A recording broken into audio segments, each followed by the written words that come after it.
తేజ గారు సార్, మిమ్మల్ని ఇంకా కూడా ఇప్పటికీ ఇంకా బాల హీరోగానే చూస్తున్నారా జనాలు? ఎవరు సార్ జనాలా? అంటే ఇంకా మీరు ఒక ఫుల్ ప్లెడ్జ్డ్ హీరోగా అయ్యారని అనుకుంటున్నారా? ఎంత అంటారు నా వయసు? యాక్చువల్లీ చూస్తే మంచిదే కదా సార్, వాళ్ళకి నా మీద ప్రేమ ఉంటుంది, వాళ్ళ ఇంట్లో పిల్లవాడు అనుకుంటారు, చూస్తే మంచిది కదా. ఓకే, భలేవరే చెప్పండి సార్. అంటే ఈ సినిమాలో క్యాన్వాస్ చూస్తే చాలా పెద్ద క్యాన్వాస్. అవును సార్. ఆ క్యాన్వాస్లో మిమ్మల్ని చూస్తే మాత్రం కొంచెం మీ లెవెల్కి దాటిన క్యాన్వాస్ అనిపించడం ఏమైనా ఉందంటారా? నేను చెప్తా, మరి మీరేమనుకోకూడదు. ఓకే, అంటే సార్ ఎవరైనా దీన్ని మరోలాగా అనుకోకండి, నేను చాలా విత్ అల్టిమేట్ ఒబీడియన్స్తో చెప్తున్నా. ఎవరైనా సెకండ్ జనరేషన్ యాక్టర్స్ కానీ ఎవరైనా అలా ఎవరైనా వచ్చారనుకోండి సార్, వాళ్ళ ఫస్ట్ సినిమాలకి ఇంతకంటే పెద్ద సినిమాలు చేశారనుకోండి, మీరు ఎవరు ఈ క్వశ్చన్ అడగట్లా. మీరు నాలాంటి వాళ్ళు చిన్నప్పటి నుంచి ఇక్కడ ఉండి ఎన్ని సినిమాలు చేసిన, పెద్దయ్యాక మళ్ళీ ఓబేబీలో క్యారెక్టర్లు చేసుకుని ఎంతో సినిమా చేసి బయట డైరెక్టర్లతో సినిమాలు చేసుకుని వచ్చి ఏదో మౌంట్ చేసుకుని కింద మీద పడి చేసి కష్టపడి ఓన్లీ ఒకటే అండి, ఇక్కడ బతకాలి అనే కష్టపడి సినిమా చేస్తే మీరు అదేదో చిన్న చూపు చూసినట్టు అనిపిస్తుంది. సరిపోతారా అంటే అంటే నా ఉద్దేశం ఏంటంటే సార్,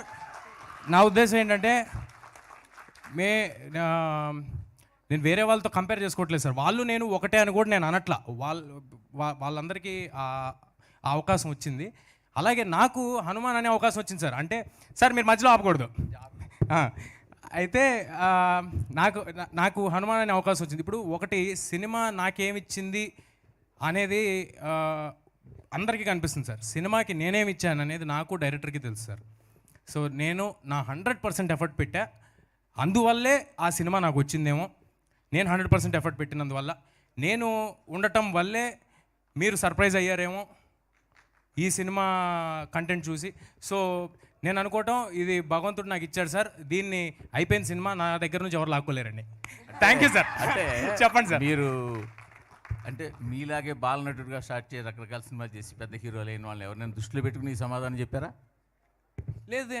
అదేం లేదా? లేదు, నేను సెకండ్ జనరేషన్ అన్నానండి. అవునండి. నాలాంటి వాళ్ళు అంటే బయట నుంచి వచ్చిన వాళ్ళందరి గురించి అంటున్నానండి. బయట నుంచి వచ్చిన వాళ్ళందరూ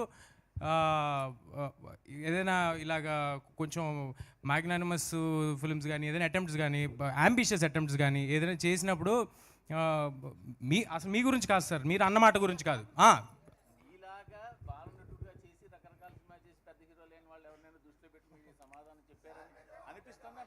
ఓహో చిచ్చి భలేవారే అదేం లేదండి.